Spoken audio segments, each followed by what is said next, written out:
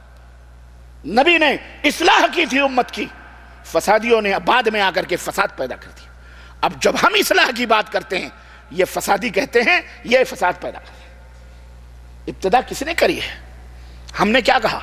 ہم نے کہا اگر سکہ چلے گا یا تو مدینے والے کا چلے گا یا عرش والے کا چلے گا، اور تیسرے کا سکہ چل سکتا تو ہم گستاخ رسول ہو گئے۔ اور آپ نے نبی کے مقابلے میں ایسے ایسے معصوم امام بنا کر کے کھڑے کر دیے۔ آپ سب سے بڑے اللہ اور اس کے رسول کے متبع پیروکار ہیں۔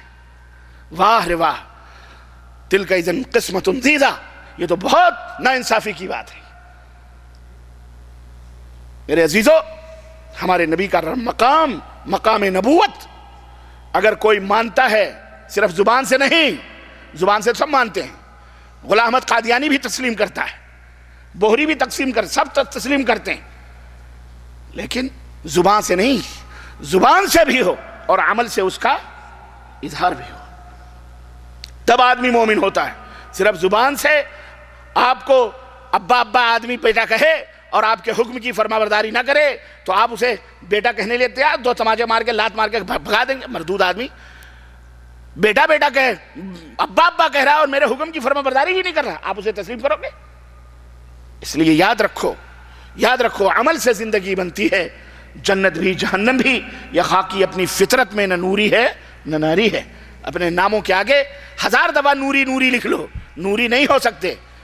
آگ کو نوری کہتے رہو تو آگ نوری نہیں ہو جائے گا، نہیں ہو جائے گی وہ، بلکہ وہ نار ہے تو نار ہی رہے گی، چھو کے دیکھو گے تو جلے گی، جلائے گی جسم و جان۔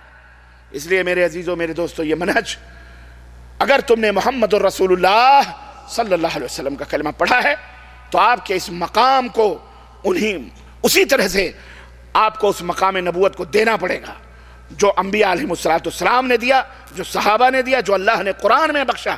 اس مقام نبوت سے، رسالت و امامت سے آپ اسے ڈاؤن کرو گے تو تمہارا ایمان جائے گا، تم بے ایمان ہو جاؤ گے۔ لاکھ زبان سے عاشق عشق محبت کرتے رہو، کوئی فائدہ بولو نہیں پہنچے گا۔ دنیا میں 2 طرح کے اعمال آج انسان کرتا ہے۔ ایک کیٹیگری اعمال کرنے والوں کی وہ ہے جن کے اعمال قرآن و سنت کے مطابق ہیں، یعنی اس کے اوپر مکے اور مدینے کی مہر لگی ہے، اللہ نے قرآن میں جو نازل فرمایا وہ ہے، اور رسول اللہ صلی اللہ علیہ وسلم نے جو احادیث میں فرمایا وہ ہے، یعنی وہ سراپا، وہ پورا ٹوٹل مکمل عمل اللہ اور اس کے رسول کے فرمودات کے مطابق ہے۔ کچھ اعمال ایسے ہیں جو انسان کر رہا ہے، اور کچھ اعمال ایسے ہیں جو انسان کرتا ہے دنیا کے اندر، لیکن ان کا ادنا سا بھی تعلق، ذرا بھی تعلق نہ قرآن سے ہے نہ حدیث سے ہے۔ ایسے اعمال بھی انسان کر رہا ہے، اسے دین سمجھ کر کے کر رہا ہے، اسے اسلام میں چسپا کر دیا گیا، چیگم کی طرح چپکا دیا گیا، جوڑ دیا گیا، اور یہ کہا گیا کہ یہ بھی اسلام ہے، جبکہ نہ وہ قرآن میں ہے نہ وہ حدیث میں ہے، بلکہ وہ سراسر بدعات اور منکرات ہیں۔ بھلے وہ ہماری نظروں میں اچھے اور خوبصورت نظر آتے ہیں۔ پہلے اعمال جو قرآن و سنت سے معتبر ہیں، مزین اور آراستہ ہیں قرآن و سنت کے دلائل سے، ان اعمال کے کرنے والوں کو جنت کی بشارت دی گئی ہے، اور بشارت دینے والے ہمارے اور آپ کے نبی حضرت محمد الرسول اللہ صلی اللہ علیہ وسلم۔ اللہ کے نبی نے فرمایا کل امتی یدخلون الجنہ الا من ابا، میری امت کا ہر شخص جنت میں داخل ہوگا سوائے اس کے جو انکار کرے۔ صحابہ نے کہا اے اللہ کے نبی، بھلا کون انکار کرے گا جنت میں جانے سے؟ قال من اطاعنی دخل الجنہ، جس نے عمل کیا ان باتوں پر جس پر میری مہر لگی ہے، صحیح مہر لگی ہے، وہ جنت میں جائے گا۔ ومن عصانی فقد ابا، اور جس نے ان باتوں پر عمل کیا جس پر میری مہر نہیں لگی ہے، اس نے میری نافرمانی کری، وہ کہاں جائے گا؟ اس نے خود جنت میں جانے سے انکار کر دیا۔ تو بولو نبی کے مطیع فرما بردار بننا چاہتے ہو یا نبی کے نافرمان بننا چاہتے ہو؟ ٹرننگ پوائنٹ ہے جنت اور جہنم کی، یاد رکھو. بس ایک نگاہ پہ ٹھہرا ہے معاملہ دل کا، یہی ہے، یہی ہے جنت اور جہنم.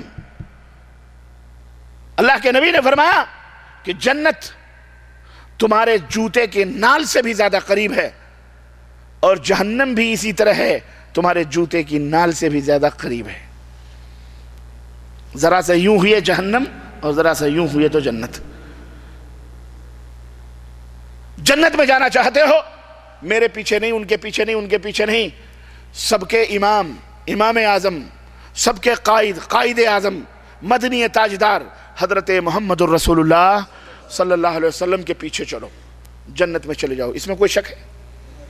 آپ کو کوئی انکار ہے؟ ہاں؟ انکار کرنے والا اپنا نصیبہ کو برباد کرے گا بھائی، اس کا مقدر برباد ہے جو انکار کرے.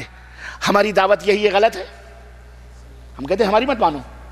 ہم جو کہہ رہے ہیں میرے نبی کی بات قرآن سے، احادیث سے، صحیح احادیث سے. یہ بھی نہیں کہ للو پنچو چمن سبراتی والی روایتیں، نا نا نا نا نا نا. ہم ایسی روایتوں کو بھی روایات تک محدود رکھتے ہیں جو ضعیف ہیں، جو موضوع ہیں.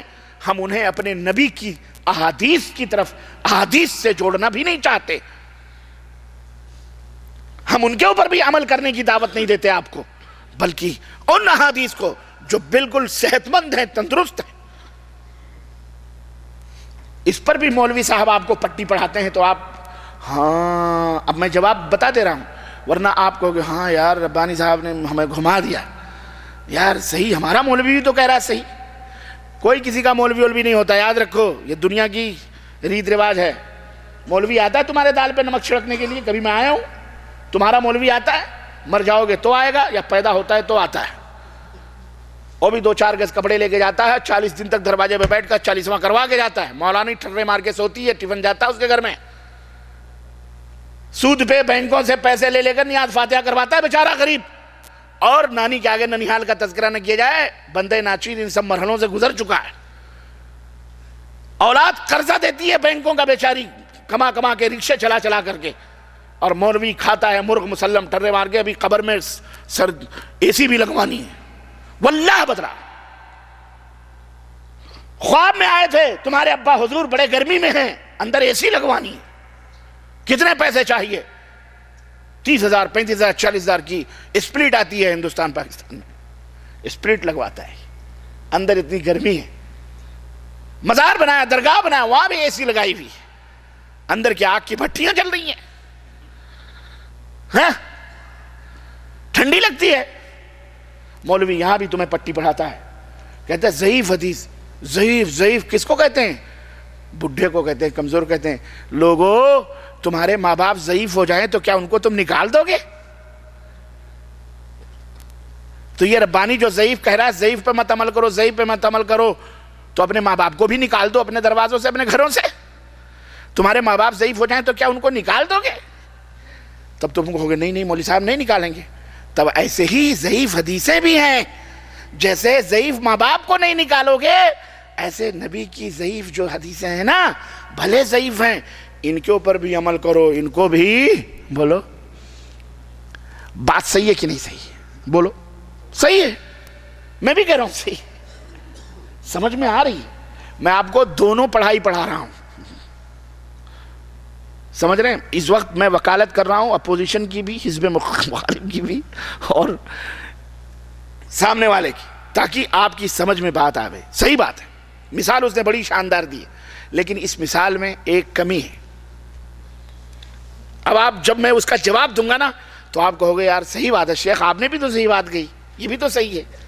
ہاں اصل میں دیکھو، باطل جھوٹ وہ کتنا آپ کی نظروں میں نا بہت پہاڑ بن کر کے آئے گا. ایسا لگے گا یار اس دیوار کو گرانا بہت مشکل ہے.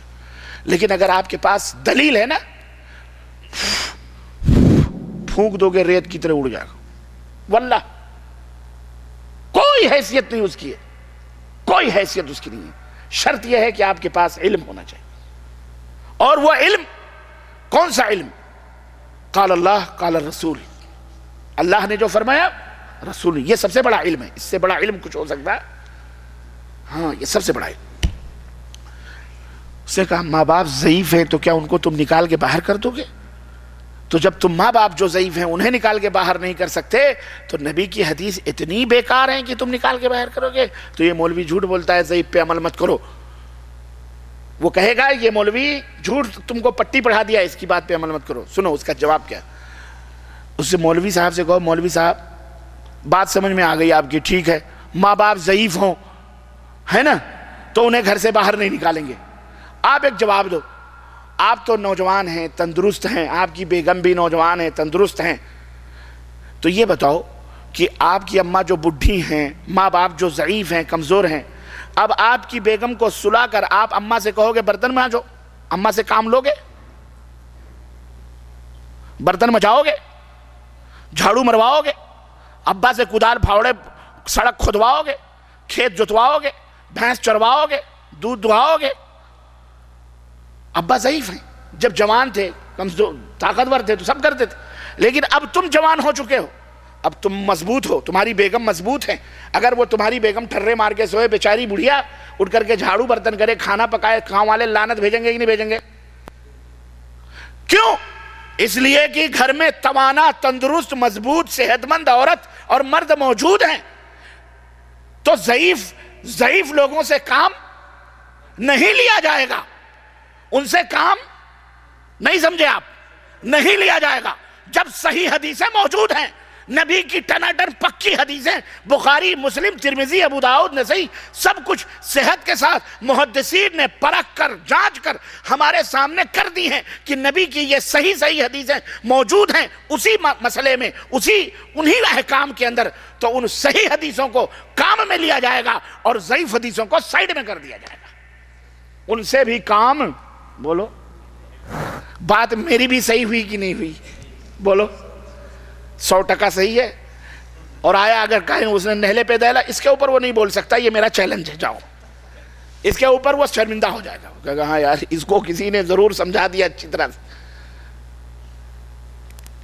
جواب دیکھیں، کہاں کی اینٹ کہاں کا توڑا، بھانمتی سے رشتہ جوڑا۔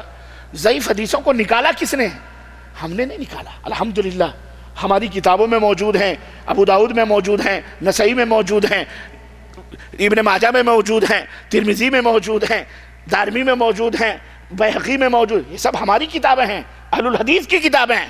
جاؤ، میں چیلنج کرتا ہوں ہمارے ملکوں میں جو مذہب کے نام پر لوگ اپنے دھرم اپنا چلا رہے ہیں، دکانیں چلا رہے ہیں مولوی، ان سے پوچھو کہ تمہیں بھی توفیق ہوئی ہے حدیث کی کتابیں لکھنے کی؟ کوئی ہے تمہارے پاس حدیث کی کتابیں؟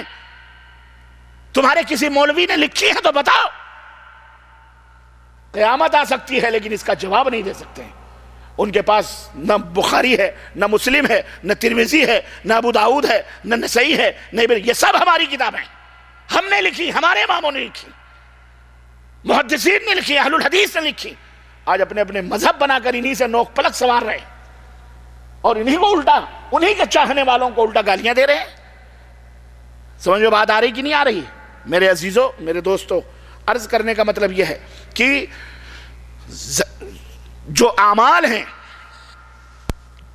جیسا کہ میں نے بتلایا، دو طرح کے کرنے والے، ایک کچھ اعمال وہ ہیں جو قرآن و سنت کی صحیح روایتوں سے ثابت ہیں، اللہ اس کے رسول کو راضی کرنے کے لیے، اللہ اور اس کے رسول کے فرمودات ہیں ان اعمال پر، ظاہر ہے کہ وہ کرنے والے جنت میں جائیں گے۔ اور کچھ اعمال ہیں جن کے اوپر صحیح حدیثیں، اس کی کوئی دلیل نہیں، ادنا سا بھی تعلق قرآن و سنت سے نہیں ہے، اس کے کرنے والے جہنم میں جائیں گے، کیونکہ وہ بدعت ہیں اور وہ منکرات ہیں۔ واضح صاف دو ٹوک اسلام کا فیصلہ ہوتا ہے، اس کے اندر کوئی لاگ لپیٹ نہیں ہوتی۔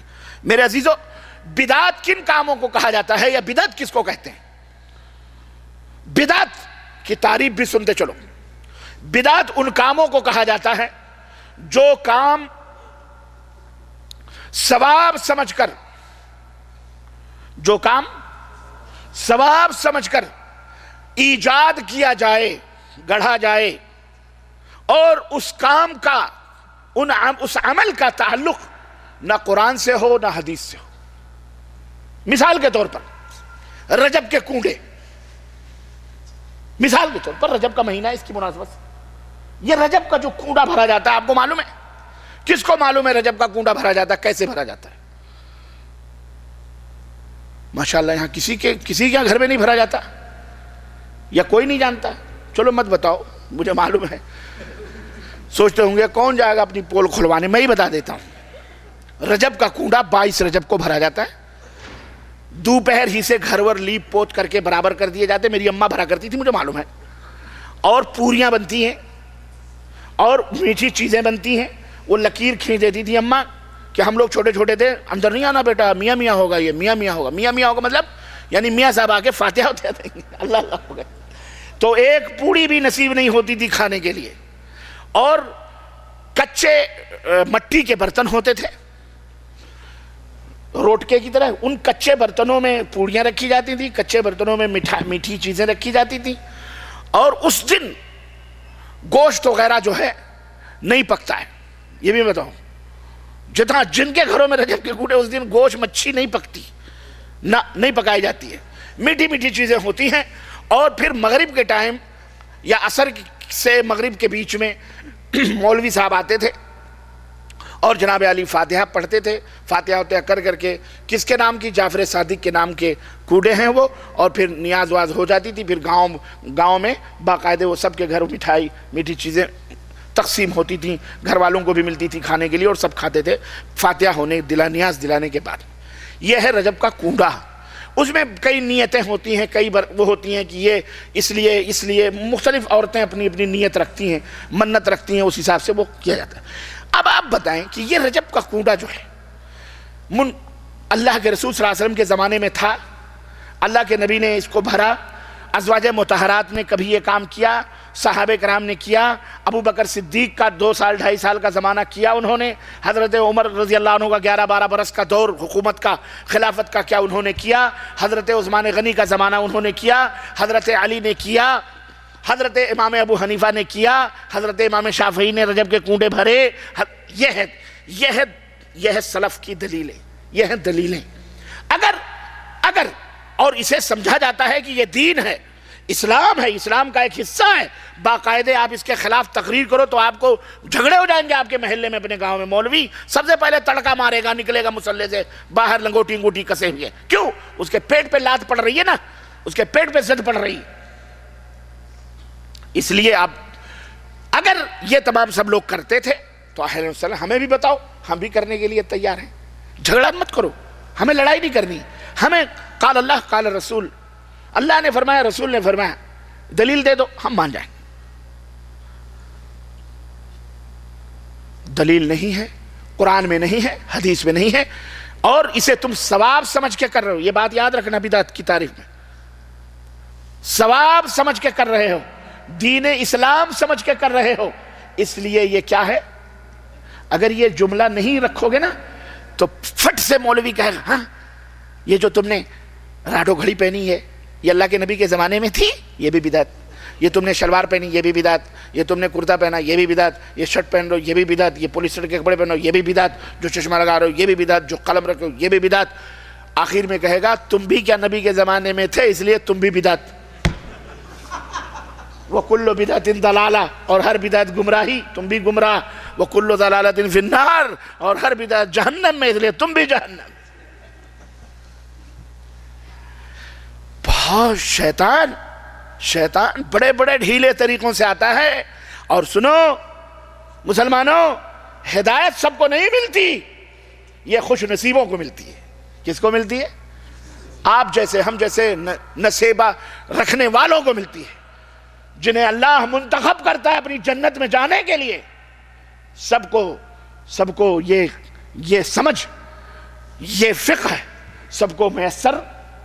مَن یُرِدِ اللَّهُ بِهِ خَیْرًا یُفَقِّهُ فِی الدِّین، رسول نے فرمایا بخاری کی روایت کہ جس کے ساتھ اللہ خیر کرنا چاہ رہا ہے، بھلائی کرتا ہے، اللہ اسے دین کی سمجھ عطا فرماتا ہے۔ سب کو یہ سمجھ، سگا چچا ابو طالب اس سے بڑھ کے محبت کرنے والے یہ حلوے مانڈے والے نہیں ہو سکتے، اپنے آپ کو ٹناٹن کہنے والے ہو سکتے ہیں ابو طالب سے بڑھ کر۔ جس نے جان کی بازی لگائی مصطفیٰ جان رحمت صلی اللہ علیہ وسلم کی حفاظت کے لیے، جس نے اپنے بھتیجے پیغمبر اسلام محمد الرسول اللہ صلی اللہ علیہ وسلم کے بارے میں مکے والوں کو اعلان کر دیا کہ میرے بھتیجے تک پہنچنے کے لیے پہلے اس چچا کی بڈھی لاش سے تم کو گزرنا پڑے گا۔ اے مکے کے لوگوں سنو، جو انگلی اٹھے گی وہ انگلی ہاتھ سے جدا کر دی جائے گی، اور جو آنکھ اٹھے گی وہ آنکھ پیشانی سے نکال دیں گے ہم، اور جو زبان کھلے گی وہ زبان حلقوم سے کھینچ لی جائے گی۔ میرے بھتیجے کے بارے میں یہ محبت تھی ابو طالب کی۔ آخر تک پیغمبر اسلام سرحانے بیٹھ کر، چچا کلمتن وحاجو بہا عند اللہ، ایک کلمہ کہہ لو لا الہ الا اللہ چچا، قیامت کے دن بخشوا لوں گا میں، اللہ سے سفارش کہہ لو چچا، کہہ لو چچا۔ سفارش کرتے کرتے کرتے کرتے کیا اللہ کے نبی نے دعا نہیں کی ہوگی؟ انہوں نے تو پتھر کھا کے اہل طائف کے لیے دعا کی تھی، ان ظالموں کے لیے دعا کی تھی، تو اس محترم اور شفیق اور مہربان اور رحمتوں کے پیکر، شفقت و پیار کا جو ساگر تھا چچا، جو باپ کے مقام پہ ہوتا ہے، جس نے اپنی جان کی بھی پرواہ نہ کرتے ہوئے اپنے بھتیجے کی حفاظت کی تھی، کیا اس کے لیے محمد الرسول اللہ نے دعا نہیں کی تھی؟ نہیں کی تھی، کی تھی، اور مرنے کے بعد بھی کرتے تھے۔ یہ بھی میں بتاؤں آپ کو، کی تھی، سفارش بھی کی تھی کہ چچا کہہ لو، لیکن چچا نے کہا اخترت النار علی العار، مجھے جہنم میں جانا گوارا ہے لیکن باپ داداؤں کے دین سے پھرنا گوارا، عار نہیں چاہیے، دنیا کیا کہے گی؟ فتو، تیرا باپ تو نیاز اور وعدے کرتا تھا، سعودی عرب سے آیا تو وہاں بھی بن گیا کیا؟ دنیا کیا کہے گی؟ محلے والے کیا کہیں گے؟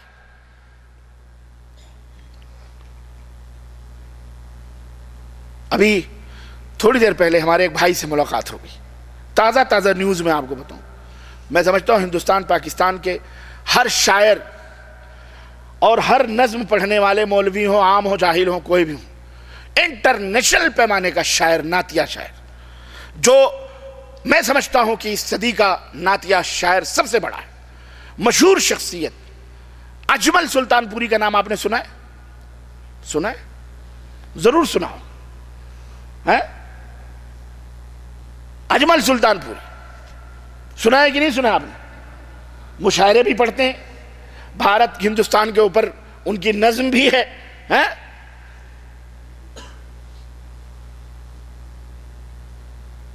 وہ ڈھونڈ رہا ہوں، کیا وہ ہندوستان میں ڈھونڈ رہا ہوں، وہ بنگلہ دیش سے پاکستان، وہ پتہ نہیں کیسے ان کی نظم ہے نا، وہ کھیت اور وہ کھلیہان، وہ اڑتی گرد، وہ دھول، وہ اسکول میرا، میں اس کو ڈھونڈ رہا ہوں، وہ میرا پیارا ہندوستان، میں اس کو ڈھونڈ رہا ہوں۔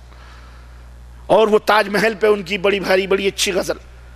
آج ملاقات ہوئی ایک ایسے شخص سے جو سگا داماد ہے ان کا،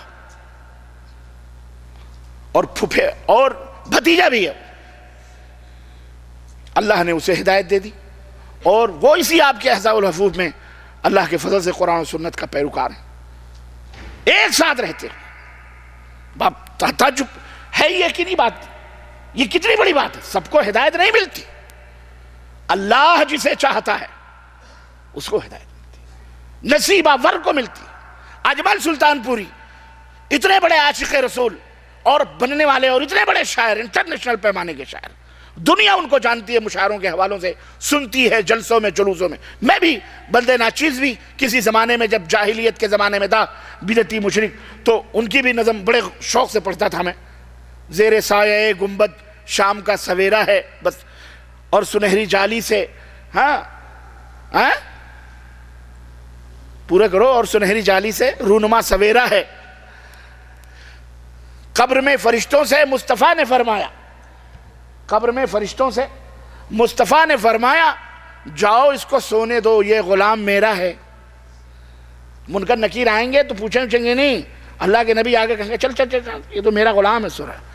ایسی جھوٹی تسلیاں دی ہیں اجمل صاحب نے، اللہ انہیں ہدایت عطا فرمائے، دعا کرو اللہ نے ان کے داماد کو، ان کے گھر والوں کو ہدایت دی تو اللہ انہیں بھی ہدایت عطا فرمائے، اور ان بھائی سے بھی میں نے کہا آپ بھی دعا کرو۔ بہرحال بڑی خوشی کی بات، مجھے تو بڑی خوشی ہوئی، میں نے کہا اللہ نے آپ کو ہدایت دی۔ واقعی چچا ابو طالب مر گئے ایڑیاں رگڑ کر، لیکن انہیں ہدایت نصیب نہیں ہوئی۔ اللہ کے نبی وفات کے بعد بھی دعا کرتے رہے اپنی چچا کے لیے کہ اللہ ان کو معاف کر. اللہ نے نازل فرمایا قرآن اور کہا ان کے لیے مغفرت کرو یا نہ کرو، ان کے لیے تم 70 دفعہ بھی معافی مانگو گے، اللہ مشرکوں کو کبھی معاف کر سکتا؟ کبھی اللہ معاف نہیں کرے گا. تو خوش نصیب ہو کہ اللہ تعالیٰ نے ہمیں دین کی سمجھ عطا فرمائی ہے کہ آج الحمدللہ قرآن اور حدیث ہم سمجھ رہے ہیں. ورنہ لوگوں کو حدیث بتاؤ کہ تو کہا حدیث سمجھنے والا آ گیا، اتنے بڑے بڑے مولوی نہیں سمجھتے، تو آیا سعودی عرب سے 4 جمعہ 8 دن حدیث سمجھنے والا ہوگا. حدیث سمجھنے کے لیے بہت بڑی عقل چاہیے. اس لیے میرے عزیزوں، میرے دوستوں اور بھائیوں، کام وہ کرو جس کے اوپر حضرت محمد الرسول اللہ صلی اللہ علیہ وسلم کی مہر لگی. بدعت میں بتا رہا تھا، آپ کو کہیں گے آپ بھی بدعت، آپ بھی جہنم میں. اس کا کیا جواب ہے؟ اس کا جواب اسی تعریف میں، اور وہ تعریف میری اپنی بھی نہیں. آؤ صحیح بخاری اور صحیح مسلم کے حوالے سے 2 حدیثیں. ام المومنین عائشہ صدیقہ رضی اللہ تعالیٰ عنہ فرماتی ہیں کہ اللہ کے رسول صلی اللہ علیہ وسلم نے فرمایا من احدث فی امرنا هذا ما لیس منہ فہو رد. من احدث، جو شخص کسی نئی بات کو ایجاد کرے، پیدا کرے، فی امرنا، ہماری شریعت میں، ہمارے دین میں. دین کی ہر بات اجر و ثواب کا سبب ہے کہ نہیں ہے؟ بولو. دین کی باتوں پہ عمل کرنے سے اجر و ثواب ملتا ہے کہ نہیں ملتا ہے؟ تو اللہ کے نبی نے کیا فرمایا؟ ہمارے لائے ہوئے اس دین میں، فی امرنا، حکم میں، جو شخص نئی بات کا اضافہ کرے فہو رد، تو وہ مردود ہے. وہ کیا ہے؟ مردود ہے، یعنی ناقابل قبول ہے.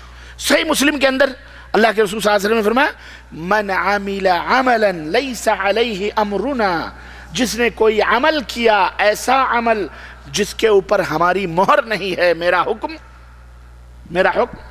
نہیں ہے، فہو رد، تو وہ مردود ہے.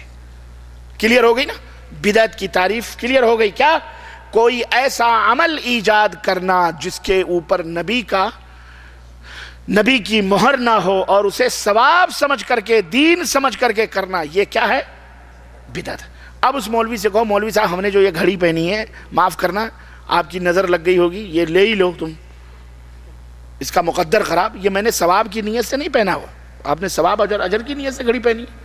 آج آپ کو راڈو مل گئی، راڈو پہن لیا، کل آپ کو سیگو مل جائے گی، سیگو پہن لیں. کوئی بھی گھڑی مل جائے. آپ نے یہ پینٹ شرٹ ثواب سمجھ کے پہنا، آج آپ پینٹ شرٹ پہنے، کل کرتا پجامہ پہن لیں، پرسوں توپ پہن لیں گے، کل لنگی بنیان پہن لیں. ثواب سمجھ کر کے کوئی قلم لگاتا ہے، کوئی ثواب سمجھ کر کے کیا کہتے ہیں کرتا اور پجامہ پہنتا ہے، جوتا چپل پہنتا ہے، کوئی ثواب سمجھ کے کرتا ہے. یہ سب وسائل ہیں دنیا کے، یہ ثواب سمجھ کر کے نہیں کیا جاتا، بلکہ یہ ثواب کے کاموں تک پہنچنے کے لیے یہ ذرائع ہیں، ان کو استعمال کیا جاتا ہے. یہ بذات خود مطلب مقصود نہیں ہوتے. سمجھ رہے ہیں نا؟ تو یہ ہے بدعت. تو اب اگر کوئی شخص آپ سے کہے کہ بدعت تم بڑا بدعت کرتے ہو، تم بھی بدعت، پیدا ہوئے تو تم بھی بدعت، دال چاول ملایا تو شرک کی تعریف. ہمارے یہاں ایک مولانا ہے کہ چوچا شریف کے معروف ہیں، بہرحال وہ کہتے ہیں شرک شرک شرک شرک، اتنا شرک. ابے تو دال چاول ملایا تو یہ بھی تو شرک ہے. بدعت نئی چیز پیدا ہوئی، تو پیدا ہوا تو یہ بھی تو بدعت ہے کیونکہ تو نیا پیدا ہوا ہے. یہ الو بناتے ہیں، مسخری کرتے ہیں. یہ اسلام نہیں ہے، یہ دین نہیں ہے. تو میں نے کہا رجب کے کنڈے بھرتے ہیں، رجب کے کنڈے کے لیے یہ بدعت ہے. کیوں؟ اس لیے کہ اس کا ثبوت نہ قرآن میں ہے نہ حدیث میں ہے. عید میلاد النبی نہ قرآن میں ہے نہ حدیث میں ہے. جتنی بھی بدعت، یہ اساس آپ کی سمجھ میں آ گیا کہ نہیں؟ بنیاد آ گئی کہ نہیں آ گئی؟ اتبعوا ما انزل الیکم من ربکم ولا تتبعوا من دونہ اولیاء. پیروی کرو ان باتوں کی جو آسمان سے رب نے تمہارے رب نے اتاری ہیں، اور ان کی پیروی نہ کرو جو اپنے طور پر اللہ کے علاوہ جو اولیاء دوست لوگوں نے بنائے ہیں، ان کی باتوں کے اوپر عمل. ہاں، ہمارا دین کتاب اللہ اور سنت رسول اللہ، یہ اساس، یہ بنیاد ہے. بات بالکل قریب میں لے جا کر کے آپ کو ختم کرنا چاہوں گا، ٹائم نہیں ہے ہمارے پاس اور ٹائم بھی ختم ہو رہا ہے. یہ منہج ہے، یہ سمجھنے کا، صحیح راستے تک پہنچنے کا، منزل پانے کا یہ راستہ ہے جو میں نے آپ کو دیا ہے، اور ایک ایسا اصول دیا ہے جو سارے اصولوں پہ انشاءاللہ بھاری آپ کے لیے آسان ہے، زندگی میں کبھی بھی حق اور باطل کو پہچان سکتے ہو۔ ایک مسئلہ اور رہ گیا ہے، وہ بھی میں آپ کو بتا دوں۔ جب آپ یہ کہو گے یہ نیاز نہیں دینا، وہ نہیں دینا، وہ کہیں گے کیا یہ حرام ہے؟ حرام ہے تو ہمیں بتاؤ کہاں قرآن میں لکھا ہے، کہاں حدیث میں لکھا ہے کہ رجب کا کنڈا بھرنا حرام ہے، 11ویں کرنا حرام ہے، عید میلاد النبی منانا حرام ہے؟ کہاں لکھا ہے قرآن میں، کہاں لکھا ہے حدیث میں؟ تو یقیناً آپ کو قرآن حدیث میں تو اس نام سے تو ملے گا نہیں۔ کیوں؟ اس لیے کہ یہ قرآن و حدیث جب اتر رہے تھے اس زمانے میں تو ان کا وجود بھی نہیں تھا، پتہ لتا نہیں تھا۔ تو ان سے کہو ایک تو دلیل تم نے خود دے دی کہ یہ نبی کے زمانے میں نہیں تھے اس لیے بھی یہ حرام ہے نا، نمبر ایک۔ نمبر دو، اللہ کے نبی نے کیا فرمایا کہ من عمل عملا لیس علیہ امرنا، جس نے کوئی عمل کیا اور ہمارا حکم اس عمل پہ نہیں ہے فہو رد، تو وہ رد ہے، تو مردود ہے۔ تو یہ جو تم عمل کر رہے ہو نیکی سمجھ کے، اللہ کے نبی کا حکم کہاں ہے؟ حکم ہے تو دو، ہم بھی ماننے کے لیے، اس لیے یہ حرام۔ تو وہ کہے گا اچھا پھر تو بھینس کا گوشت کیوں کھاتے ہو؟ الٹے گئے آپ، یہ سب آپ کو شکوک بتلا رہا ہوں۔ بھینس کا گوشت کھانا بھی حرام ہے، بتاؤ قرآن میں کہاں لکھا، حدیث میں کہاں لکھا ہے کہ بھینس کا گوشت کھاؤ؟ بھینس کا ذکر کہاں ہے؟ تو آپ پھنس جاؤ گے کہ نہیں پھنس جاؤ؟ پھنسو گے، لیکن اللہ تعالیٰ آپ کو راستے بتلائے گا۔ اس کے لیے اس کے کہو کہ بھائی گوشت کھانا یہ ہم دین نہیں سمجھتے، گوشت والے مسلمان ہم نہیں ہیں کہ گوشت کھا کے مسلمان بنے اور نماز روزہ چھوڑ کے بیٹھ جائیں، ہم ایسے مسلمان نہیں ہیں۔ گوشت کھانا اسلام نہیں ہے، گوشت کھانا دین۔ بولو ارے کھاؤ تو کھاؤ، نہیں کھاؤ نہ کھاؤ، کوئی ضروری ہے گائے کا گوشت کھاؤ، کوئی ضروری ہے بھینس کا گوشت کھاؤ؟ ہم نہیں کھاتے، بعض لوگ نہیں کھاتے، بعض لوگ مچھی کھاتے ہیں، بعض لوگ بکرا کھاتے ہیں، بعض لوگ بٹیر کھاتے ہیں، بعض لوگ مرغیاں کھاتے ہیں۔ کسی کو گائے کا گوشت سوٹ نہیں کرتا، کسی کو بھینس کا گوشت سوٹ نہیں کرتا، کسی کو کھجلی ہوتی، کسی کو بیماری ہو جاتی، تو کیا وہ مسلمان نہیں ہے؟ تو بولو بھیا تمہارے مذہب میں ہوگا بھینس کا گوشت کھانا، اسلام ہے، ہمارا دین یہ نہیں کہتا کہ یہ ارے بھائی اللہ تعالیٰ نے جن چیزوں کو حرام کیا قرآن میں موجود ہے، اور قرآن نے فرمایا حدیث میں موجود ہے کہ یہ حرام چیزیں جو ہیں ان کو مت کرو، اس کے علاوہ جو کچھ بھی ہیں تمہارے لیے کیا ہیں؟ حلال ہے۔ بات ختم۔ یہ بات سمجھ میں آ گئی آپ کے؟ اللہ تعالیٰ ہم سب کو صراط مستقیم پہ چلنے والا بنائے، آمین یا رب العالمین۔ آسان ہو گیا مسئلہ۔ رجب کا کنڈا بدعات کے گھیرے میں، کئی بدعتیں اس کے اندر ہیں جیسا کہ میں نے بتایا شروع سے لے کر اخیر تک۔ ایک تو 6 کو بدعت اور شرک منایا جا رہا ہے، آپ کو معلوم ہے، عرس اور میلے اور ٹھیلے کے نام پر، سلطان الہند اور کہاں کہاں کے نام پر۔ دوسرے 22 رجب کو ایک بدعت رجب کے کنڈے پہ آتی ہے، اور اس کو جوڑا گیا ایک کہانی کے ساتھ۔ یہ در حقیقت اس کی تھوڑی سی میں حقیقت آپ کو بتلاؤں، ٹائم تو نہیں ہو رہا زیادہ؟ نہیں ہو رہا ہے، 2:45 ہونے والے ہیں۔ ہاں لیکن دوستوں میں مختصر کر کے آپ کو بتاتا ہوں۔ اس کو تو ایک لکڑہارے کی کہانی سے جوڑا گیا ہے کہ ایک لکڑہارا تھا، مدینے میں تھا، اس کی بیوی نے منت مانی اور کیسے کیسے کیا ہوا۔ یہ در حقیقت ایسی بات نہیں ہے، اور اس کے لیے جعفر صادق کی اس نے نیت کری کہ میں جعفر صادق کی کنڈے بھروں گی، اگر میرا شوہر واپس آ گیا تو اس نے کیا کیا، وہ وزیر کی بیوی تھی تو اس کا وہ بھول گئی، اس نے کنڈے نہیں بھرے تو وزیر کسی جرم میں پکڑا گیا، اسے پھانسی کے پھندے تک لگایا گیا۔ پھر خواب میں اس کو بابا آئے، انہوں نے کہا کہ تو نے جعفر صادق کے کنڈے نہیں بھرے، دیکھ تیرا شوہر کس طرح سے پھانسی تک پہنچنے والا ہے۔ فوراً اس نے توبہ کیا، صبح اٹھی اور فٹافٹ اس نے رجب کے کنڈے پڑھے۔ وہ فٹافٹ دربار میں گئی تو خوشخبری ملی کہ بادشاہ نے اس کے شوہر کو چھوڑ دیا ہے، اس کی جان بخش دی ہے۔ تو رجب کے کنڈے کا فائدہ یہ ہے کہ اگر بادشاہ یا کوئی بھی جرم بھی ہو، بھروا دو، بھر دو، منت مانگ لو تو بھی کیا ہو جاتا ہے؟ فائدہ ہو جاتا ہے۔ یعنی یہ لکڑہارے کی کہانی مشہور ہمارے یہاں کتابیں ملتی ہیں، حقیقت یہ نہیں ہے، میں آپ کو بتاتا ہوں۔ یہ در حقیقت جعفر صادق کے کنڈے، یہ در حقیقت غیر مسلموں کا ایک تیوہار آتا ہے۔ یو پی والے زیادہ تر اس مسئلے کو جانتے ہوں گے۔ کتھا کا لفظ آتا ہے جس کو ہمارے ہاں میلاد کے نام پہ سمجھ لیں آپ، ذکر اور اذکار کے نام پہ۔ تو ست نارائن کی کتھا پڑھی جاتی ہے، ایک تیوہار آتا ہے جس میں ست نارائن کی کتھا ہوتی ہے۔ ہندی کا شبد ہے، لفظ ہے، ست مانے سچا اور نارائن ایک شخص ہے، اور کتھا مانے کہانی، سچے نارائن کی کہانی۔ اس میں کیا ہوتا ہے، ستیہ نارائن کی جو کتھا ہوتی ہے وہ سرے شام ہی سے گھر ور لیپ پوت دیا جاتا ہے۔ اس دن باقاعدے جو ہے پنڈت جی آتے ہیں اور عورتیں نہا دھو کر کے چوکے میں بیٹھتی ہیں، یعنی آنگن چوکا بناتی ہیں، اس پہ بیٹھتی ہیں۔ جو مرد حضرات ہوتے ہیں غیر مسلموں کے، وہ بھی اس دن جو گوشت خور ہوتے ہیں یا مچھی خور ہوتے ہیں، اس دن گوشت وغیرہ نہیں کھاتے، اس دن وہ گوشت وغیرہ نہیں کھاتے، چھوڑ دیتے ہیں۔ وہ بھی نہا دھو کر کے آ کر کے وہاں چوکے میں بیٹھتے ہیں اور باقاعدے ان کو ستیہ نارائن کی کتھا پنڈت جی پڑھ کے سناتے ہیں، اور اس کے بعد میں وہ میٹھا اٹھا کھا کر کے نکل جاتے ہیں۔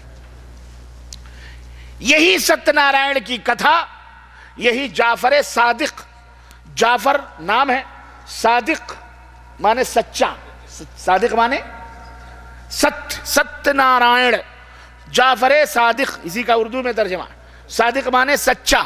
یہ وہی سیم جس طرح غیر مسلم ستیہ نارائن کی کتھا کرتا ہے تو اس وقت مچھی مٹن کھانے والے بھی نہیں کھاتے، نہ گھر میں پکتا ہے، ایسے ہی جعفر صادق کی جب کنڈے بھرے جاتے ہیں اس دن بھی پوریاں ہندو غیر مسلمین بناتے ہیں، مسلمان بھی بناتے ہیں۔ اس دن مسلمانوں کے گھروں میں بھی باقاعدے گوشت اور مچھی نہیں پکتے ہیں اور باقاعدے وہ نیاز دلائی جاتی ہے۔ اب آپ کو اتنی بات سمجھ گئے؟ اب آپ کو آئیے بتائیے، ایک بات بتاتا ہوں، یہ جعفر صادق بالآخر یہ ہیں کون جن کی نیاز دلائی جا رہی؟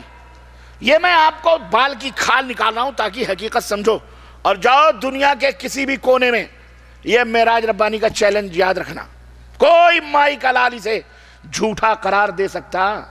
بولو بھئی، گھر کی بات ہے یہ، جو گھر میں ہم نے کری دیکھی وہ میں آپ کو بتا رہا ہوں، جو کتابوں میں ان کے لکھی ہوئی ہیں وہ میں آپ کو بتا رہا ہوں۔ جعفر صادق کون ہے؟ جعفر صادق ایک بہت بڑے امام ہیں، آل بیت میں سے ہیں، نبی کریم صلی اللہ علیہ وسلم کے خاندان میں سے ہیں، اور قریب کروں میں آپ کو امام ابو حنیفہ کے استاد ہیں رحمت اللہ علیہ۔ جعفر صادق امام ابو حنیفہ رحمت اللہ علیہ کے استاد ہیں۔ جعفر صادق جس طرح امام شافعی کے نام پر فقہ شافعی، امام مالک کے نام پر مالکی مذہب، امام ابو حنیفہ کے نام پر حنفی مذہب، امام احمد بن حنبل کے نام پہ حنبلی مذہب، ایسے ہی یہ اتنے بڑے امام ہیں کہ ان کے نام پر فقہ جعفری بنی ہوئی ہے۔ پاکستان والے حضرات جانتے ہوں گے اچھی طرح سے، کچھ دنوں پہلے جنرل ضیاء الحق مرحوم کے زمانے میں جب اسلامک لا کی بات آئی تھی تو کچھ لوگوں نے کہا تھا نظام مصطفیٰ چلے گا، کچھ لوگوں نے کہا فقہ حنفی چلے گی، تو شیعوں نے بھی آواز اٹھائی تھی کہ فقہ حنفی بھی چلے گی، فقہ جعفری بھی چلے گی، کیونکہ یہ پانچواں مذہب ہے، اگر اسے مانتے ہو تو اسے کیوں نہیں مانتے؟ یہ بھی امام ہے، امام جعفر صادق، اور یہ بھی اماموں کے امام ہیں، امام ابو حنیفہ کے استاد ہیں۔ امام ابو حنیفہ کے بولو کون؟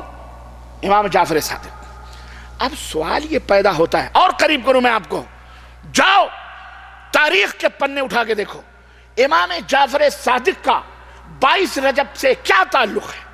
کیا امام جعفر صادق 22 رجب کو پیدا ہوئے؟ کیونکہ دن جو منائے جاتے ہیں کسی کی موت پر منائے جاتے ہیں یا کسی کی پیدائش پہ منائے جاتے ہیں، یا کوئی بہترین کوئی انعام یا کوئی چیز پاتا ہے اس دن کو اس دن میں منایا جاتا ہے کہ نہیں ہے؟ تو جعفر صادق کی جو نیاز 22 رجب کو کی جاتی ہے، سوال یہ پیدا ہوتا ہے کہ کیا جعفر صادق 22 رجب کو پیدا ہوئے؟ کیا جعفر صادق 22 رجب کو وفات پائے؟ یا جعفر صادق کا کیا تعلق ہے 22 رجب سے؟ جاؤ میرے عزیزو، تاریخ ڈھونڈ ڈالو، تلاش کر ڈالو، کھنگھار ڈالو، تمہیں کہیں بھی 22 رجب کو جعفر صادق کا نہ نام ملے گا، نہ پیدا ہوئے، نہ مرے، نہ انہیں کوئی کسی پوزیشن کوئی حاصل ہوئی۔ جعفر صادق کا 22 رجب سے کوئی تعلق نہیں۔ پھر 22 رجب کو جعفر صادق کے نام پر پوڑیاں، سوہاریاں اور مٹھائیاں کھائی جاتی ہیں، اور میری بات ذرا غور سے سنو، پرچے تقسیم کرنے والوں ٹھہرو ذرا، بعد میں تقسیم کرنا پلیز، ڈسٹرب نہیں کرو، بالکل آخری موڑ پہ ہوں میں۔ اب یہاں پر میں آپ کو ایک اور حقیقت بتاتا چلوں، یہ بڑی دکھ بھری کہانی ہے اور بڑی دلدوز داستان ہے جو تمام بدعتوں کے ساتھ جڑی ہوئی ہے، چاہے وہ عید میلاد النبی ہو کہ نبی کی وفات پر ظالموں نے جشن منانے کے نام پر یہودیوں نے ہمیں جشن منانے پہ لگایا ہوا۔ میں آپ کو بتاتا ہوں 22 رجب کا جعفر صادق سے کیا رشتہ ہے، رب کی قسم ہے، کعبے کے رب کی قسم ہے، جاؤ تاریخ اٹھا کر کے دیکھو، کہیں بھی تمہیں کوئی ثبوت نہیں ملے گا کہ 22 رجب کو جعفر صادق پیدا ہوئے ہوں، یا 22 رجب کو جعفر صادق انتقال کیے ہوں، یا 22 رجب کو جعفر صادق کا کوئی تعلق رہا ہو۔ کہیں بھی جعفر صادق کا 22 رجب المرجب کو جس دن کوڑے بھرے جاتے ہیں کوئی تعلق، کوئی رشتہ نظر نہیں آتا۔ ہاں ہمیں ایک تعلق ضرور نظر آتا ہے 22 رجب المرجب سے۔ 22 رجب المرجب کا جب ہم مطالعہ کرتے ہیں تو ہمیں ایک رشتہ آتا ہے، ایسی دلدوز کہانی، ایسی شخصیت عالم اسلام کی جیسی عظیم شخصیت خلفائے راشدین کے بعد اور عظیم حکمران خلفائے راشدین کے بعد نہ کوئی پیدا ہوا اور شاید قیامت تک کوئی پیدا ہو سکے۔ وہ شخصیت کا تعلق 22 رجب المرجب سے ہے، وہ شخصیت جو بلا شرکت غیرے تاریخ کے حوالے سے بلا شرکت غیرے، وہ عظیم شخصیت جس نے 20 سال تک پورے عالم اسلام پر تنہ تنہا حکمرانی کی تھی، اور جس نے باطلوں کے آنکھوں میں آنکھیں ڈال کر پنجہ آزمائی کرتے ہوئے ان کے ناطقے بند کیے تھے، خوارج کے فتنے ہوں، روافظ کے فتنے ہوں، بدعتیوں کے فتنے ہوں یا بلوائیوں کے فتنے ہوں، اس عظیم شخصیت نے سب کے گلے دبوچے تھے۔ وہ شخصیت، عظیم شخصیت، قرآن آسمان سے اترتا تھا، پیغمبر اسلام کے صحن میں پیغمبر اسلام بیٹھے ہوتے، حکم دیتے، اے فلاں یہ اللہ قرآن نازل فرما رہا ہے، تم اس کو تحریر کرو۔ نبی کے پہلو بہ پہلو بیٹھی ہوئی وہ شخصیت قرآن تحریر کر رہی ہے، لکھ رہی ہے۔ وہ شخصیت جو پیغمبر اسلام حضرت محمد الرسول اللہ صلی اللہ علیہ وسلم کے نسبتی برادر بھی ہیں، جن کی ہمشیرہ محترمہ نبی کائنات صلی اللہ علیہ وسلم کی زوجہ محترمہ ہیں، جو ہم مومنوں کی ماں کہلاتی ہیں۔ وہ شخصیت جو قیامت تک آنے والے تمام مومنوں کے ماموں کہلاتے ہیں۔ وہ شخصیت جو بلا شرکت غیرے 20 برس تک جس نے حکمرانی کی تھی۔ تمہیں پتا ہے وہ شخصیت کون ہے؟ وہ شخصیت امیر المومنین امیر معاویہ بن ابی سفیان رضی اللہ تعالیٰ عنہ کی شخصیت ہے، جو 22 رجب المرجب کو جن کی وفات ہوئی ہے، انتقال ہوا ہے، ان کو امت مسلمہ یتیم ہوئی ہے، جن کی وفات سے اتنا بڑا صدمہ پہنچا ہے امت کو کہ حضرت عبداللہ ابن عباس خانہ کعبہ میں دسترخوان بچھائے ہوئے اپنے ساتھیوں کے ساتھ بیٹھ کر کھانے پر ابھی بیٹھے ہی تھے کہ خبر ملتی ہے، دمشق سے آنے والا شخص خبر دیتا ہے کہ آج امیر المومنین امیر معاویہ کی وفات ہو گئی ہے، کاتب وحی اس دنیا سے رخصت ہو چکا ہے، امت کا لوگوں کا ماموں مومنوں کا ماموں اس دنیا سے رخصت ہو چکا ہے، امیر معاویہ کا انتقال ہو چکا ہے۔ حضرت عبداللہ ابن عباس دسترخوان کو سمیٹنے کا حکم دیتے ہیں، دسترخوان سمیٹ دیا جاتا ہے، سوگ منایا جائے۔ کیوں؟ اس لیے کہ ایک عظیم حکمران آج اس دنیا سے گیا ہے، اس کا تعلق 22 رجب سے ضرور ہے، اس کا تعلق 22 رجب کو ہمارے تمہارے ماموں مومنوں کے ماموں کا انتقال ہوا ہے۔ اب سوال یہ پیدا ہوتا ہے، وفات پر پوڑیاں کھائی جائیں، مٹھائیاں تقسیم کی جائیں؟ اللہ، ضرور کوئی نہ کوئی سازش ہے، ضرور کوئی نہ کوئی سازش ہے، اور یہ سازشی زمانے شروع سے چلے آ رہے ہیں۔ عبداللہ ابن سبا یہودی کی نسلیں مسلمان بن کر اس نے مسلمانوں کی کمر توڑنے کی کوشش کری۔ عبداللہ ابن سبا مسلمان بن کر آتا ہے، حضرت عثمان غنی کا خون بہایا گیا اسی مردود یہودی کی وجہ سے، جس نے اپنا نام عبداللہ رکھا۔ حضرت عثمان غنی کی خدمت میں حاضر کو اسلام قبول کیا، اور مصر اور کوفہ اور بصرہ ہوتے ہوئے شام کا پورا علاقہ لیتے ہوئے اس نے نئے نئے مسلمان بنا کر ان کو گمراہ کرنا شروع کیا۔ اس نے ان کو شرک اور خرافات کے اندر ملوث کیا، اور اتنی سازشیں رکھی، حضرت عثمان غنی کو شہید کیا گیا۔ اسی کی سازش کا شاخسانہ تھا، حضرت علی رضی اللہ تعالیٰ عنہ شہید کیے گئے، خوارج پیدا ہوئے، اسی خبیث کے شاخسانے سے کربلا کا ایسا بھیانک خونی منظر بپا ہوا۔ انہی بلوائیوں نے، انہی سبائی یہودیوں نے باقاعدے مسلمان بن کر کے مسلمانوں کی صفوں میں مسلمانوں کو بیوقوف بنا کر اور جناب علی یہودی کام کرتے رہے اور آج تک یہودیت کام کر رہی ہے. آج تک یہودیت کام اسلام کے نام پر یہ سب ایجنٹ بنے ہوئے ہیں لوگ اور یہودی اپنا کام کر رہا ہے. یہودی اپنے مطلب کا کام کرواتا تھا آپ سے لیکن نام اپنا نہیں دیتا تھا, آپ کا پسندیدہ نام اس کے اوپر جوڑا کرتا تھا.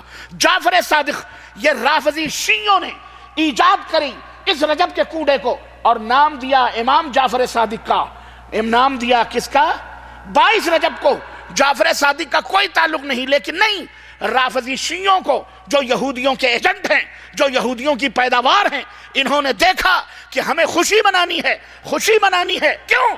اس لیے کہ امیر معاویہ جن کو وہ اپنا دشمن سمجھتے ہیں, یزید جن کو وہ اپنا دشمن سمجھتے ہیں, خود قتل کر کے ابنائے رسول کو, اولاد رسول کو, یہ الٹا چور کوتوال کو ڈاکے ان صحابہ کرام اور ان ائمہ کے اوپر انہوں نے تھوپ دیا تہمتیں.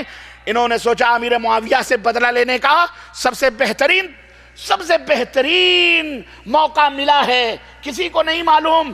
ایسا کرو 22 رجب کو جعفر صادق کے نام پر اس فاتحے کو ایجاد کر دو. یہ فاتحہ ہندوستان میں پیدا ہوئی ہے. جعفر صادق کے کنڈے ہندوستان میں پہلی دفعہ بھرے گئے جب ایرانی شیعوں نے آ کر کے ہندوستان پہ قبضہ کیا. بابر کے زمانے میں, ہمایوں کے زمانے میں بھاگا تھا نا یہ بھارت سے, اور جا کے ہندوستان میں 50,000 ایرانی شیعہ ملے, 50,000 فوجیوں کی ڈریس میں, ان کے علماء, جس طرح ایسٹ انڈیا کمپنی سے ہزاروں لاکھوں پادری کی کرسچن بنانے کے لیے متحدہ ہندوستان کے اندر آئے تھے فوج کے نام پر, حالانکہ وہ تھے پادری تھے, وہ علماء تھے کرسچنوں کے. ایسے ہی جب یہ ہم بھاگ کر کے گیا تھا تو وہاں سے ایران سے مدد لی تھی اس نے, اور باقاعدہ 50,000 مولوی ایرانی ہندوستان کے اندر آ کر کے اپنے مذہب کو پھیلانے کے لیے انہوں نے اس طرح سے تعویذ, گنڈے, پلیتے, درگاہ, مزار, قبر, یہ تمام سب الا بلا اور جو نیاز اور فاتح اور دیگر چیزیں, جو یہ سب صوفی تصوف, یہ سب انہوں نے ایجاد کیے. راگ رلیاں سب کچھ انہوں نے, قوالیاں, یہ وہ سب انہوں نے ایجاد کیے. مسلمانوں کو جو اہل سنہ والجماعت ہے ان کو گمراہ کرنے کے لیے سادے سودے لوگ ان کے ایجنٹ بن گئے, کھانے پینے والے بن گئے, کھانے پینے کے لیے پیدا ہوئے. انہوں نے جعفر صادق کے نام سے امام امیر المومنین حضرت امیر معاویہ کی وفات پر خوشیاں منانے کے لیے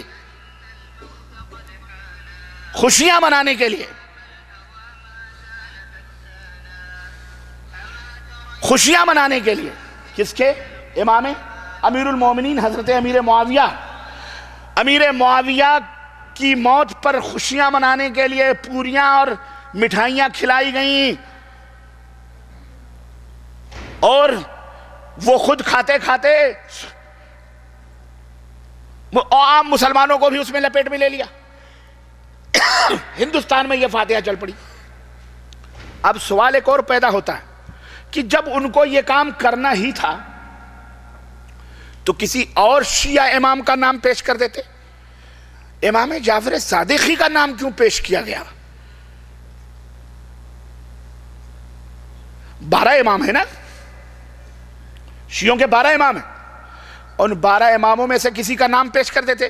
جعفر صادق کا نام کیوں چوائس کیا گیا؟ ہاں دیکھیں باریکی, اس لیے کہ جعفر صادق ایک ایسی شخصیت ہیں, اگر دوسرے اماموں کا نام پیش کیا جاتا تو لوگ کہہ سکتے تھے کہ یہ امام باقر ہیں, یہ شیعوں کے امام ہیں, یہ رضا علی ہیں, یہ شیعوں کے امام ہیں, امام فلاں ہیں, یہ شیعوں کے امام ہیں. امام جعفر صادق تو وہ امام ہیں جو امام ابو حنیفہ کے بھی امام ہیں. کس کے امام ہیں؟ امام ابو حنیفہ کے بھی استاد ہیں. نام ایسا کامن پیش کرو کہ سانپ بھی مر جائے, لاٹھی بھی کام بھی ہو جائے. یہ فاتحہ سنیوں میں بڑی آسانی کے ساتھ گھس سکتی ہے. ارے بھائی امام جعفر صادق کون ہیں؟ مولوی بتائے گا ہمارے امام صاحب کے, امام اعظم کے استاذ محترم ہیں. ہاں پھر تو وہ بھی محترم ہیں. خلاص ان کے نام کی نیاز چل گئی, کوڑے چل گئے عقیدت میں. کوڑے تو چل گئے لیکن ان کا مذہب, بولو, کھانے کی چیز تھی, استاد کے نام کی کھا لی, تو مذہب بھی اپنا لو نا. مذہب کیا برا ہے؟ امام ابو حنیفہ کے استاد ہیں تو استاذ کا مذہب بھی اپنا لو، اپنائے ہوئے ہیں، وہی ہیں سب چٹھے بٹھے۔ یہ ہے کنڈے کی کہانی، یہ لکڑہارے کی کہانی، یہ تو آپ کو تم کو الو بنانے کے لیے لائے گی۔ اور یہی کہانی 12 وفات کی بھی ہے، ربیع الاول کی بھی ہے۔ اللہ کے نبی 12 تاریخ کو وفات پا رہے ہیں، انتقال فرما رہے ہیں، اور اس دن ظالم ابھی کچھ دنوں سے جشن عید میلاد النبی منا رہا ہے۔ آج سے 20-25 سال پہلے ہندوستان، پاکستان، بنگلہ دیش میں کوئی بھی عید میلاد النبی نہیں جانتا تھا، سب لوگ 12 وفات سے اس کو جانتے تھے۔ جانتے تھے کہ نہیں جانتے تھے؟ کیوں؟ اللہ کے نبی 12 تاریخ کو انتقال کیے ہیں، تاریخ سچی ہے، پکی ہے، لیکن 12 تاریخ کو اللہ کے نبی پیدا ہوئے، یہ پکی تاریخ نہیں ہے، بلکہ سچی اور کیلنڈر اور مورخین کے حساب سے جو سب سے ماہرین فلکیات کے حساب سے جو سب سے پکی تاریخ ہے وہ 9 ربیع الاول ہے۔ لیکن 12 ربیع الاول کو نبی کا انتقال ہوا، یہ حقیقت ہے، لیکن پیدائش بعض لوگ کہتے ہیں 9 ربیع الاول کو، یہی مورخین کا کہنا ہے۔ 12 کو آپ کی وفات ہوئی، یہودیوں نے سوچا خوشیاں منانے کا سب سے بہترین طریقہ ہے محمد مر گئے صلی اللہ علیہ وسلم، ہاں حط المشمش علی التفاح دین محمد واللہ راہ، خوشیاں منانے لگے، تالیاں پیٹنے لگے کہ محمد چلے گئے۔ ظالموں، محمد الرسول اللہ کا انتقال ضرور ہوا ہے، لیکن محمد الرسول اللہ نے جو دین دیا ہے وہ دین کبھی مر سکتا، وہ قیامت تک کے لیے زندہ ہے اور زندہ رہے گا انشاءاللہ تبارک و تعالی، جب تک ہمارے رسول کی رسالت کی حکمرانی نہیں چلے گی۔ انہوں نے کیا کیا؟ وفات رسول کو ہٹا کر کہا ایسا خوبصورت نام دو، یہ جتنے بھی چیلے چاپڑ ہیں نا جن کو ہم نے پہلے سے الو بنایا ہوا ہے، یہ پھسل جائیں، پھسل گئے۔ عید میلاد النبی، کیا؟ عید میلاد النبی، عید منائی جا رہی ہے۔ نبی نے 2 عید کرائی، تیسری عید پیدا کری انہوں نے، نبی کا جنم دن، برتھ ڈے منائے جا رہے ہیں، کرسمس کے۔ اس طرح سے نبی کی وفات پر خوشیاں منانے والے خوشیاں مناتے ہیں، سمجھ جاؤ یہ عاشقان مصطفیٰ ہیں یا دشمنان مصطفیٰ ہیں۔ اللہ تعالیٰ ایسے شرکیات اور سے بدعات سے ہم سب کو محفوظ رکھے۔ یہ پوری کہانی رجب، یہی شب معراج کا معاملہ آئے گا ابھی 27 کو، آپ دیکھو گے ہمارے ملکوں میں سجاوٹ ہوگی، جشن ہوں گے، مولوی چیخے گا، چلائے گا۔ ایک بات پوچھو کہ یارو کیا اللہ کے نبی کے زمانے میں 23 برس کی زندگی میں اللہ کے نبی کے زمانے میں یہ رات آئی تھی کہ نہیں آئی تھی؟ معراج کی یہ شب ابو بکر کے زمانے میں آئی کہ نہیں آئی؟ عمر کے زمانے میں آئی کہ نہیں آئی؟ عثمان، طلحہ، زبیر اور علی، فاطمہ اور محدثین ائمہ، ان کے زمانے میں یہ رات شب معراج کی آئی کہ نہیں آئی؟ انہوں نے منایا ہے؟ اگر منایا ہے تو ہمیں بھی بتلاؤ، ہم بھی منانا چاہتے ہیں۔ اگر نہیں منایا ہے اور ہرگز نہیں منایا ہے اور کبھی نہیں منایا ہے تو یاد رکھو یہ تمہیں جہنم میں خوشیاں لے جانے والی ہیں، یہ جنت میں نہیں لے جانا۔ یہ بدعات ہیں، منکرات ہیں۔ اللہ ایسے بدعات سے ہمیں محفوظ رکھے اور اپنے نبی کی سنتوں سے محبت کرنے اور سلف کے طریقوں پہ چلنے کی توفیق عطا فرمائے، آمین یا رب العالمین۔ وصلی اللہ علی نبینا محمد وعلی آلہ وصحبہ اجمعین، والسلام علیکم ورحمۃ اللہ وبرکاتہ۔ دوستوں اور بھائیوں، بڑی سعادت اور خوش نصیبی کی بات ہے کہ آج آپ کے شہر میں پہلی دفعہ مدرس کے اندر حاضری کی سعادت حاصل کر رہا ہوں۔ میں تفصیلی گفتگو انشاءاللہ تبارک و تعالیٰ، جیسا کہ آپ نے اعلان کے ذریعے سنا کہ 1 بجے کے بعد 1 بجے سے پروگرام شروع ہوگا اور اسی طرح مسجد میں انشاءاللہ شروع ہوگا، اور عورتوں کا، خواتین کا بھی ان کے پردے کا معمول انتظام ہے۔ مختصر طور پر آج جو خطبہ جمعہ آپ نے شیخ محترم سے سماعت فرمایا ہے، میں نے مناسب سمجھا کہ اس کا خلاصہ، اس کا نچوڑ آپ کو میں بتاؤں۔ بڑا ہی پیارا اور بڑا ہی قیمتی خطبہ تھا، اور جس کے اندر مسلمانوں کو آداب اور احترام بتائے گئے تھے۔ چنانچہ یہ خطبہ شیخ محترم نے سفریات کے موضوع پر دیا ہے، اور یہ بتایا کہ چونکہ بچوں کی چھٹیاں، ایگزام ہو رہے ہیں اور ایگزام کے بعد اگلے ہفتے چھٹی ہونے والی ہے، اور لوگ ابھی سے سفر کا انتظام کر رہے ہیں۔ کوئی اس ملک کے کسی شہر کا پلان بنا کر کے سفر کی تیاری کر رہا ہے، کوئی مملکت سعودی عربیہ کے باہر دوسرے ملکوں میں جانے کے لیے پر دوڑ رہا ہے، اور سب لوگ تیاریوں میں مصروف۔ اس کی مناسبت سے شیخ نے کچھ آداب اسلامی سفر کے بتائے ہیں، جس کے اندر ہمارے لیے بھی بہت بڑی عبرت ہے اور بہت بڑے دروس ہیں اور بہت بڑے فوائد۔ میرے عزیزوں، میرے دوستوں اور بھائیوں، شیخ نے فرمایا کہ مسلمانوں، سفر 2 طرح کا ہوتا ہے، ایک سفر سفر عبادت اور ایک سفر سفر معصیت۔ سفر عبادت اس سفر کو کہا جاتا ہے جو اللہ کی رضا اور اس کی خوشنودی کے لیے کیا جائے. جیسے آپ عمرے کا اہتمام کریں, آپ مسجد نبوی صلی اللہ علیہ وسلم کی زیارت کے لیے مدینہ منورہ جائیں, یا آپ کسی بھائی کی زیارت کے لیے جائیں, یا اور دیگر امور کے لیے جائیں. اور سفر معصیت گناہوں کا سفر وہ سفر ہوتا ہے جس کی نیت یہ ہو کہ ہم باہر نکل کر زیادہ سے زیادہ برائیوں میں ملوث ہو, غلط کاموں میں ملوث ہو. ہم غیر مسلموں کے شہر میں جا کر وہاں آزادی کے ساتھ, بے پردگی کے ساتھ شراب, زنا, بدکاریاں اور دیگر امور کے اندر ملوث ہو. یا حرام سفر, یہ سفر حرام کہلاتا ہے. المہم مومنوں کو چاہیے کہ وہ اپنے سفر کو سفر عبادت بنائیں, نیکیوں کا سفر بنائیں, اور جب سفر کی ابتدا ہو تو سب سے پہلے اللہ تبارک و تعالیٰ سے توبہ کریں, اللہ سے استخارہ کریں. زمانہ جاہلیت میں جب کفار اور مشرکین سفر کرتے تھے تو باقاعدے فال نکالا کرتے تھے, پرندوں کو اڑا کر کے یا تیروں کے ذریعے سے فال نکالتے تھے, اور اس سے یہ پتہ لگاتے تھے کہ ہمیں سفر کرنا چاہیے کہ نہیں کرنا چاہیے.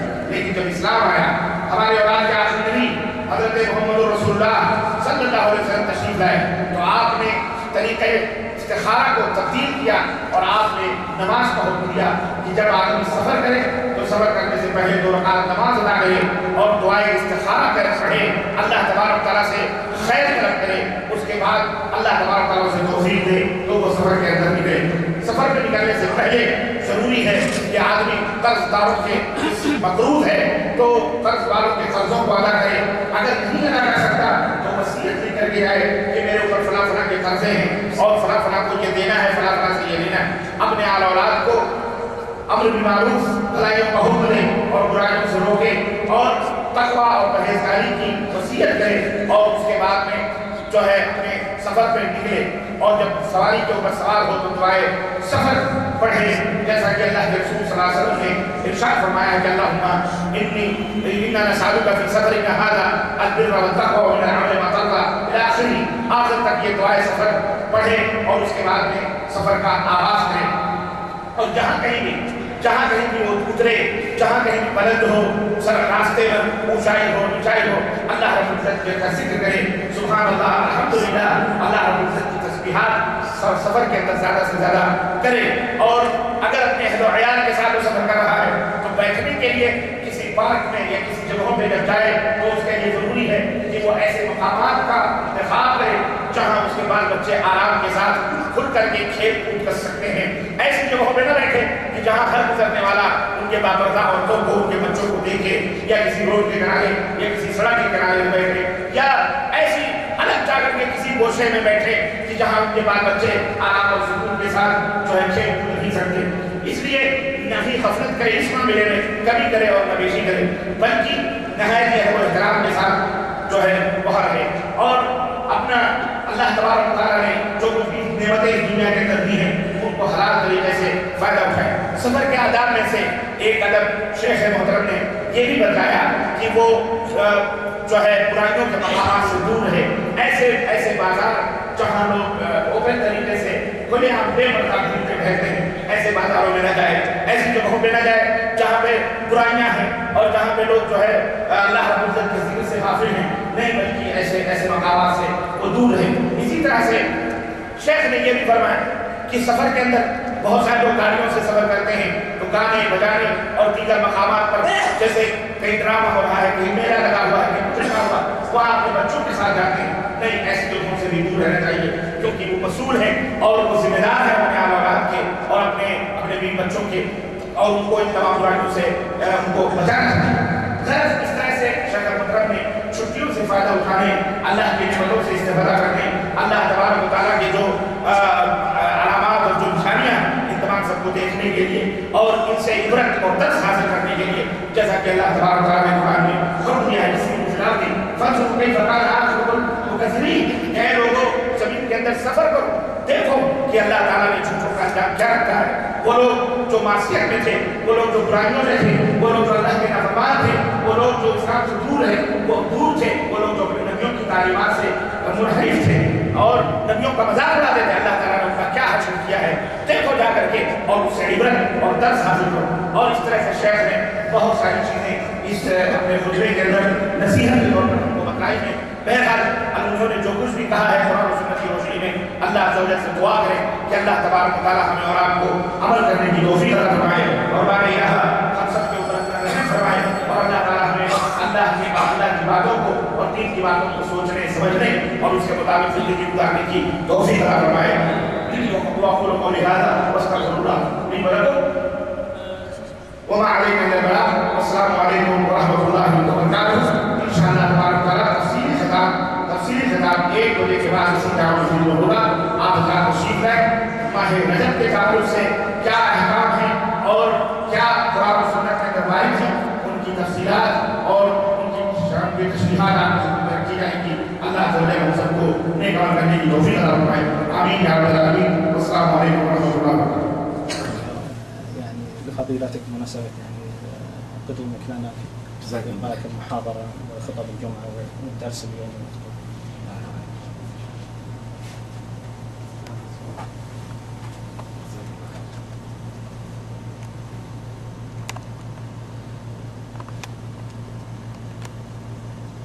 خلاص شيخ صح.